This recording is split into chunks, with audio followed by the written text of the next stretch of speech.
빌려 쓰는 삶이라는 제목으로 잠시 말씀을 전하도록 하겠습니다. 여러분 혹시 공유경제라는 말을 들어보셨습니까? 공유경제.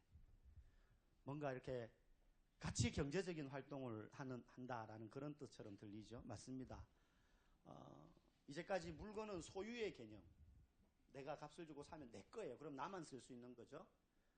그런데 이게 아니라 워낙 경제가 어렵고 살기 어려워지다 보니까 하나의 물건을 여러 사람이 공유해서 같이 나눠 쓰는 개념, 빌려주는 개념. 이게 이제 한두 가지 물건이 아니라 모든 우리의 삶에 쓰고 있는 것들로 확대되어 나가는 거죠. 심지어 차도 공유하면서 쓴다는 것.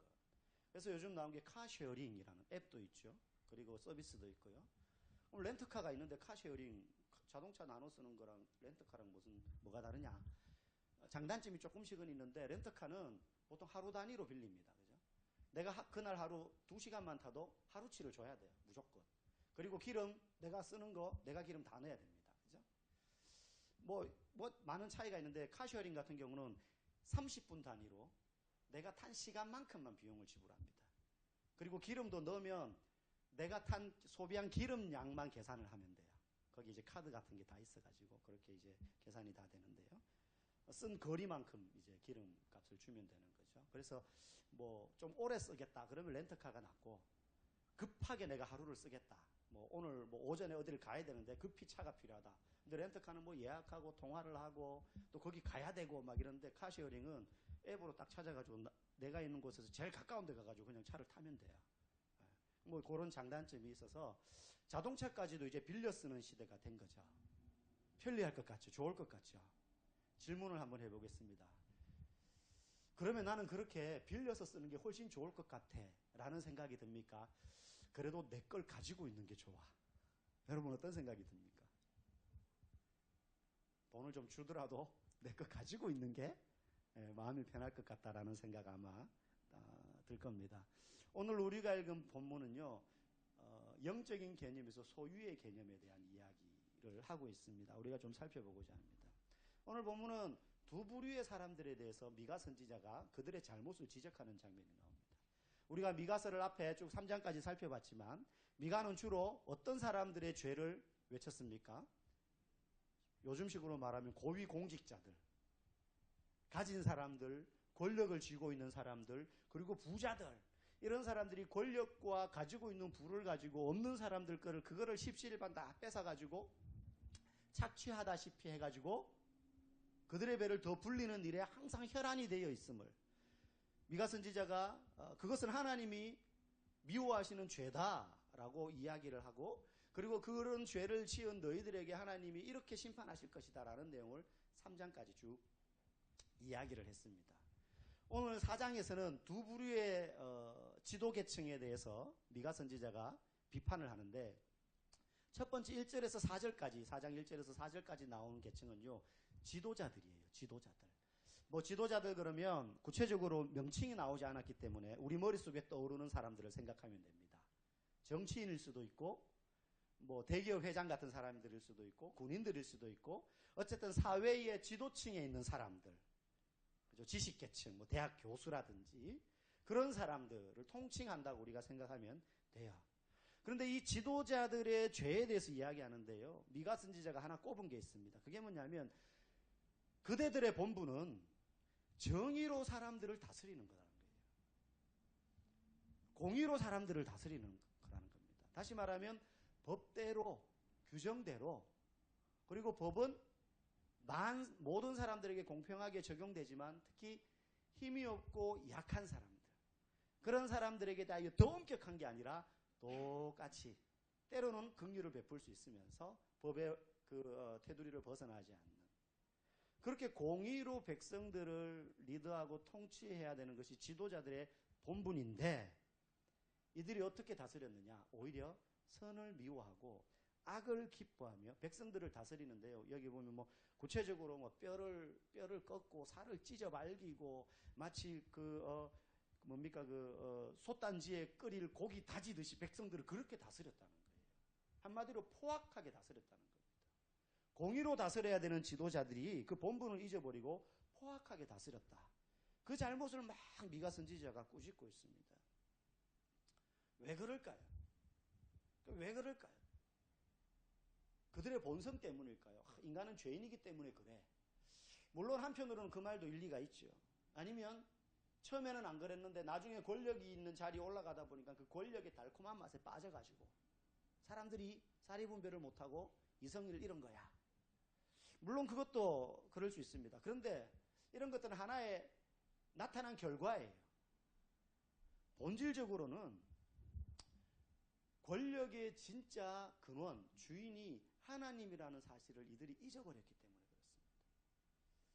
적어도 유대의 지도자들이라면, 이스라엘의 지도자들이라면 자신들이 누리고 있는 권력과 지위와 부와 명성의 주인이 하나님이라는 사실을 다 아는 사람들이에요.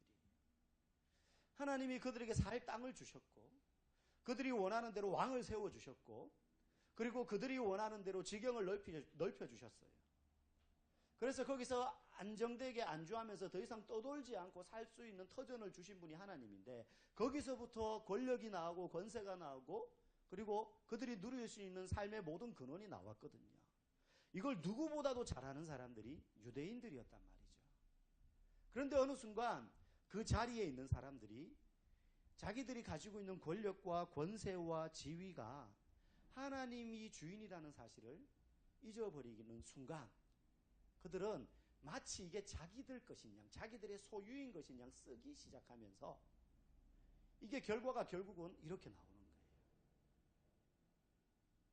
사람들이요, 이게 하나님이 주신 것이라는 것을 잊어버리면요, 이걸 사사로이 쓰기 시작합니다. 제가 아까 렌터카, 카쉐어링 이런 이야기 했는데요. 여러분 여행 갈 때 렌터카 빌리잖아요. 그러면은 내 차처럼 막 뭡니까, 여러분?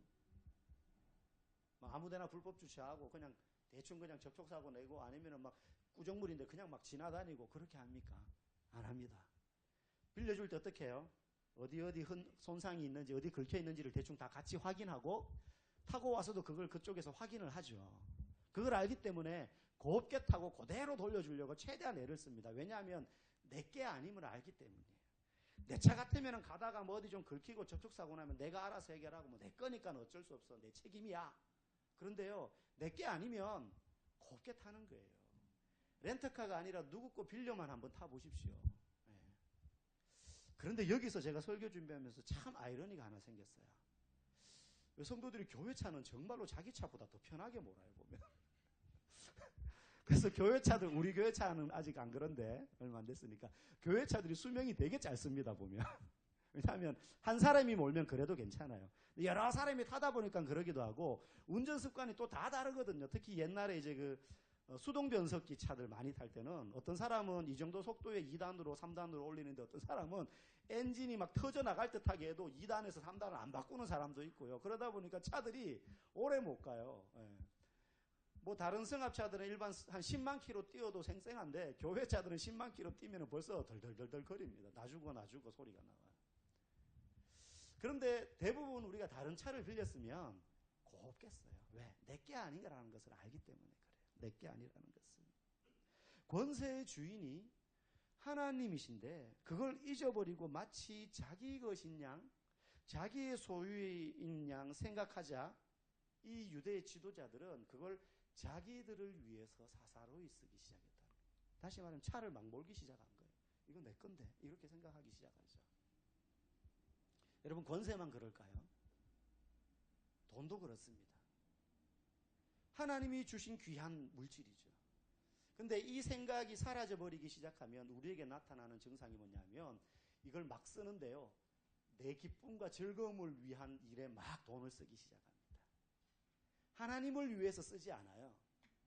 그저 우리가 믿음 좋은 사람은 하나님을 위해서 쓴다가 아니라, 이 물질이 하나님의 것임을 알고 있는 사람은 하나님을 위해서 쓰는 거죠. 이게 하나님을 위해서 쓰는 게 단순히 헌금 이것만 있는 게 아닙니다. 그렇죠? 어떻게 하면 하나님이 기뻐할 수 있도록 이 물질을 쓸까를 고민하는 거예요. 그게 뭐 어려운 사람, 가난한 사람을 돕거나 후원하는 것일 수도 있고요. 또 헌금하는 것일 수도 있고요.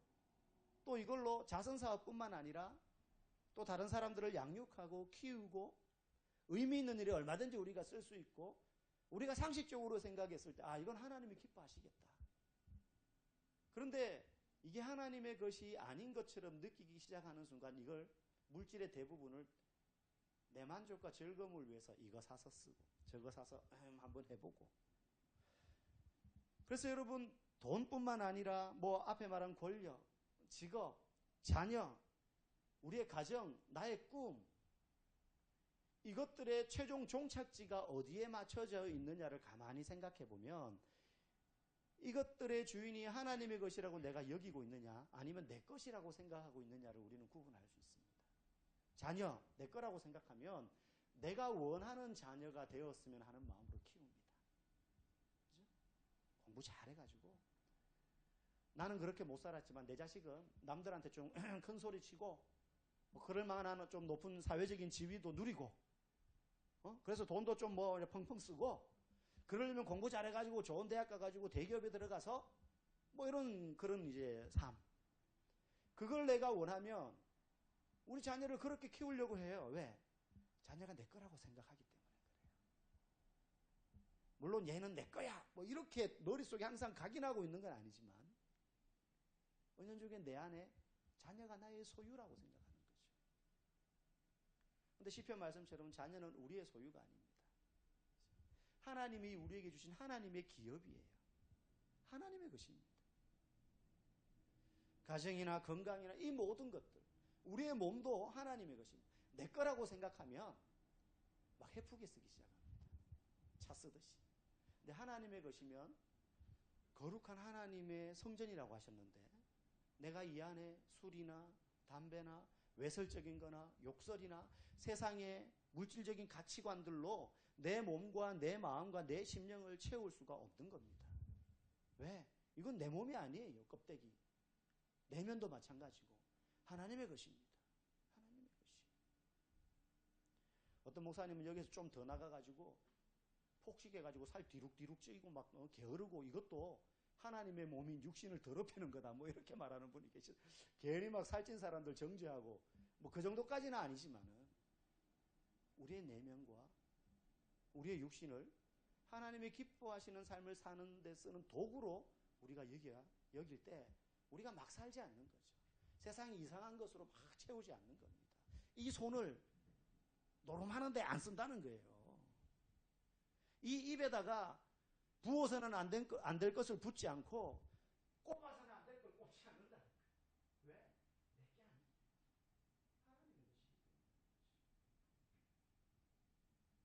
우리는요, 대여기간 80에서 90년짜리 하나님의 물건입니다. 한 40년, 50년, 60년 쓴 사람들 있잖아요. 대여기간이 얼마 안 남았어요. 해진데 떨어진 데 없는데 이렇게 보고 잘 정리해가지고 곱게 하나님 앞에서 사용을 해야 되는 것이죠. 여기 배터리가 다르면.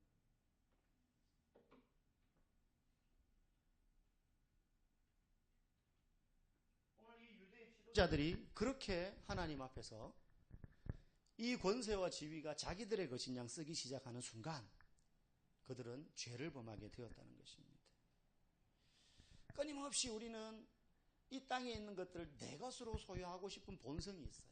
그죠? 욕심이 계속 생기잖아요. 내게 되었으면 좋겠다.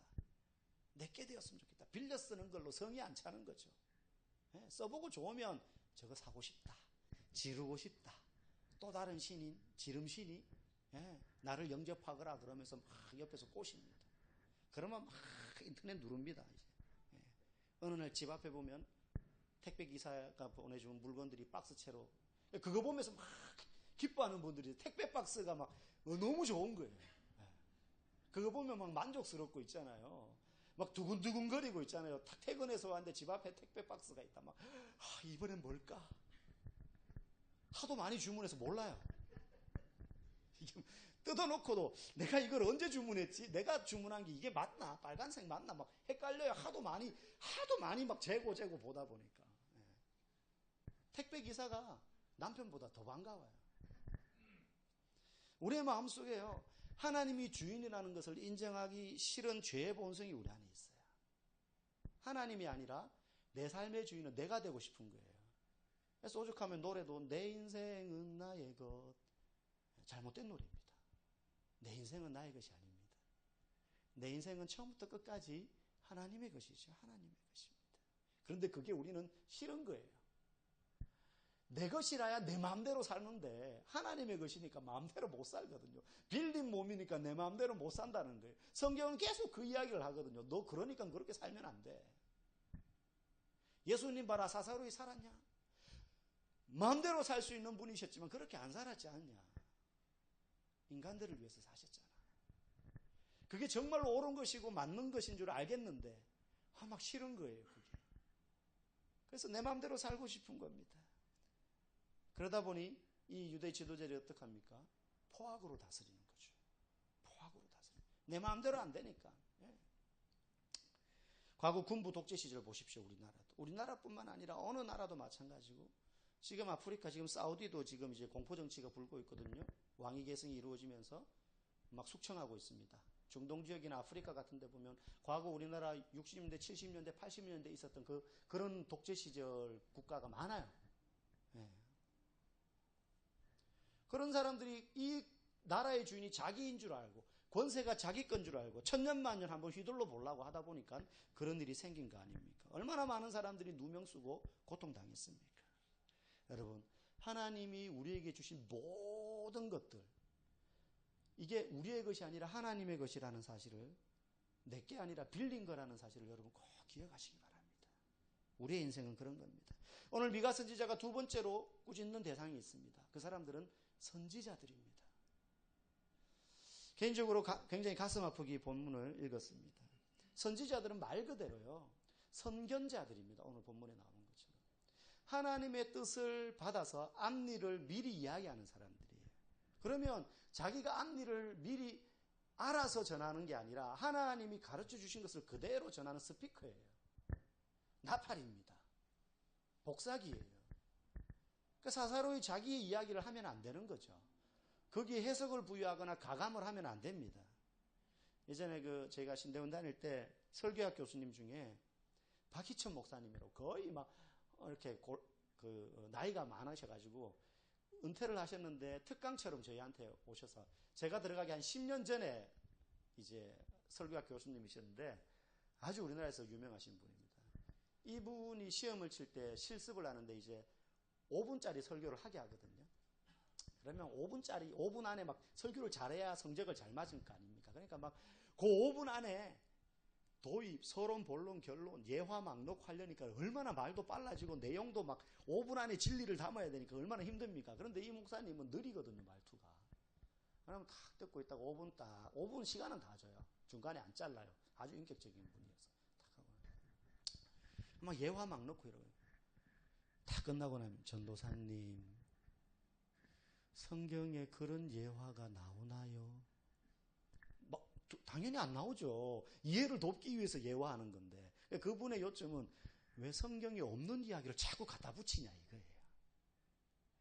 이분이 설교하면 이렇게 합니다. 예를 들어 씨 뿌리는 비유를 하면 거기 보면 여러 땅이 나오고 거기 씨 뿌리는 이야기가 나오고 그 뒤에 보면 그걸 또 설명해 주는 예수님의 설교가 나오죠. 이분이 설교하면 그 본문을 그대로 읽어요. 천천히. 그분 속도를 읽으면 5분이면 다 읽거든요. 천천히 읽어도 다 읽고 난 다음에 진짜 이렇게 설교하셨어요. 예수님이 본문을 읽으시고 예수님이 주회를 하시고 예수님이 설교를 하며 예를 드셨는데 여기다가 제가 뭘 덧붙이겠습니까? 설교 끝. 부흥에 가도 20분, 25분을 안 넘깁니다. 그래서 퇴근하고 좀 늦게 가면은 축도하고 있어요. 부흥회인데. 그럴 정도의 분이셨어요. 선지자들은 하나님이 말씀해 주시는 이야기를 그대로 전하는 사람들이었다는 거죠. 그런데 오늘 미가가 꾸짖는 선지자들의 행태가 어땠느냐?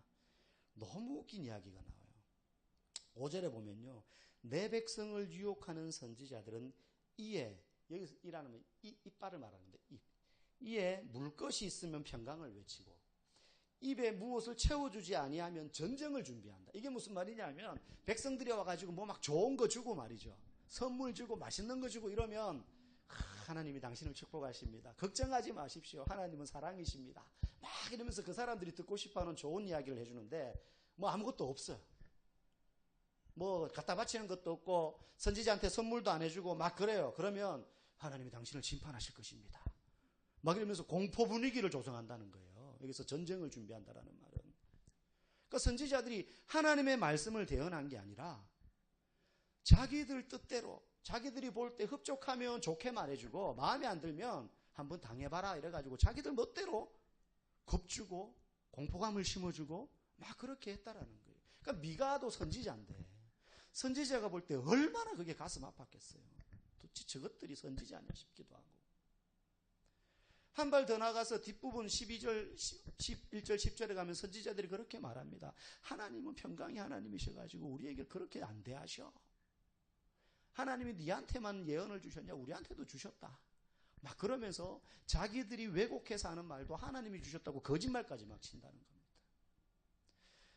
여러분, 어떤 의미에서 목사도 선지자의 일부분을 오늘날 재현하는 사람입니다. 목사만 선지자는 아닙니다. 우리 모든 성도들이 선지자예요. 그러니까 목사는 기능상 그런 부분을 조금 더 많이 가지고 있는 사람이라고 할 수 있죠. 그런데 오늘날 일부의 목회자들이, 특별히 우리가 이름 대면 알만한 큰 교회 목회자들이 과연 선지자로서 하나님의 말씀을 강단에서 제대로 선포하고 있느냐? 그렇지 못한 경우들이 종종 있다는 겁니다.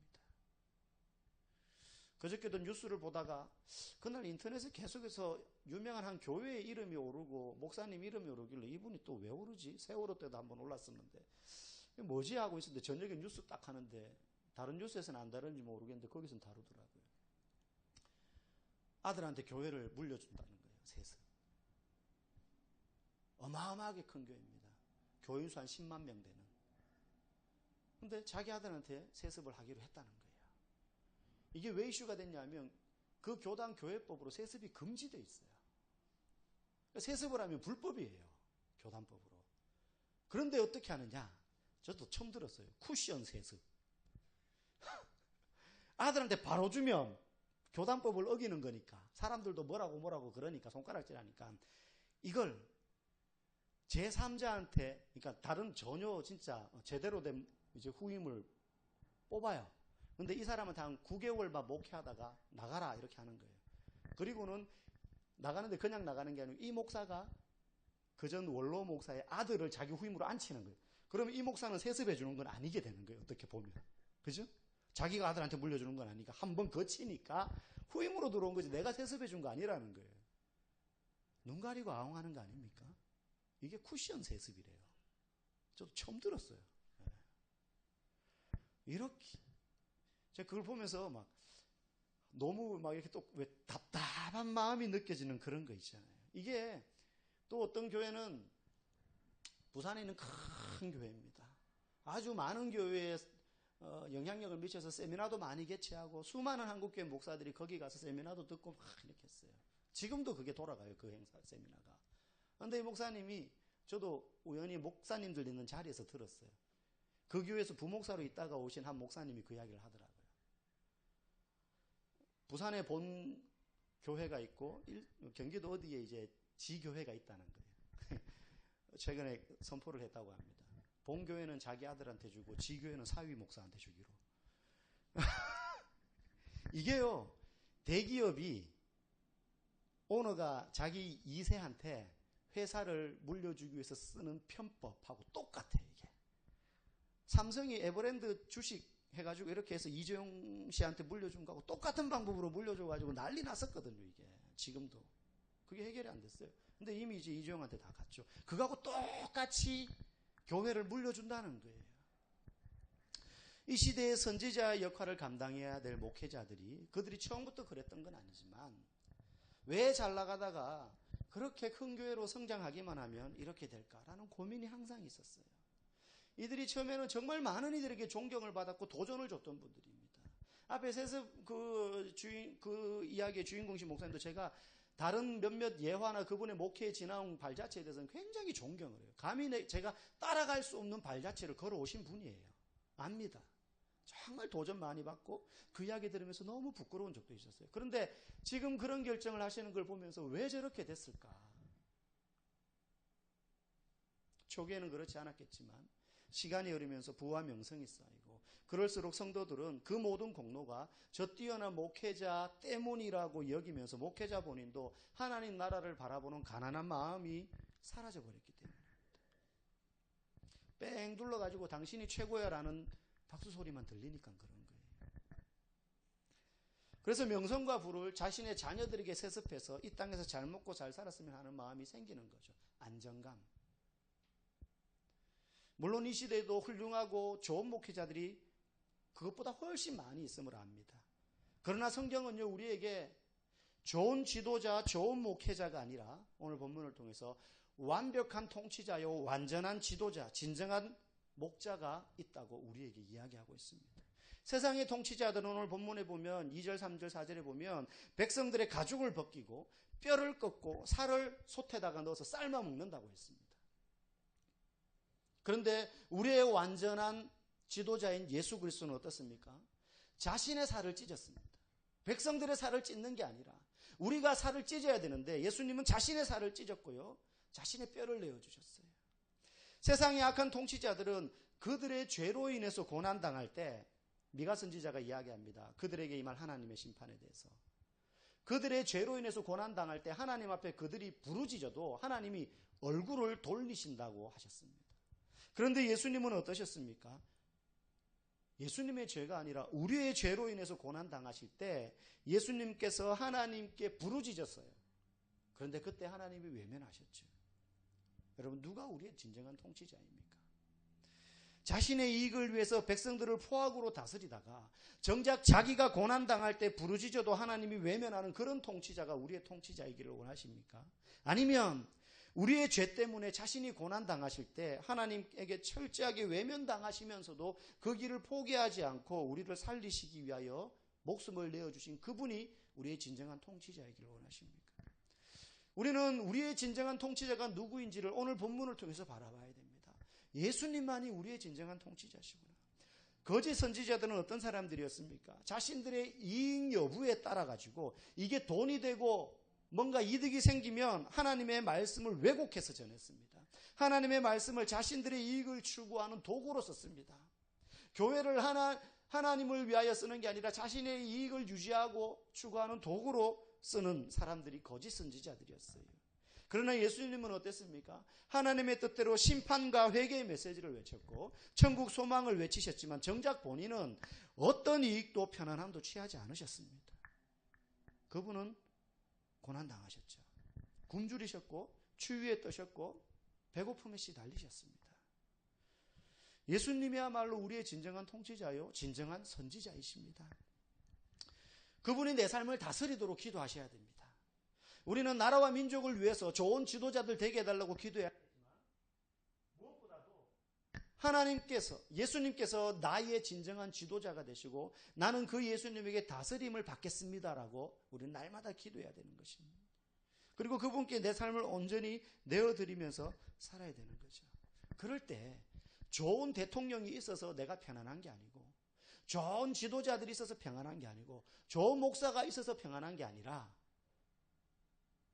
완벽한 지도자이신 예수님에게 내가 순종하고 진정한 목자이신 예수님을 내가 따름으로 내 영혼이 편안하고 그리고 내 삶이 소망과 기쁨 가운데 넘치게 되는 줄 믿습니다. 저와 여러분이 우리의 진정한 통치자요 완전한 목자장 되시는 그 예수님 앞에 내 삶을 온전히 내어 맡기고 빌려 쓰는 삶인 줄 알고 겸손함으로 살아갈 수 있기를 주님의 이름으로 간절히 소망합니다. 이 시간 함께 기도하겠습니다. 하나님 아버지,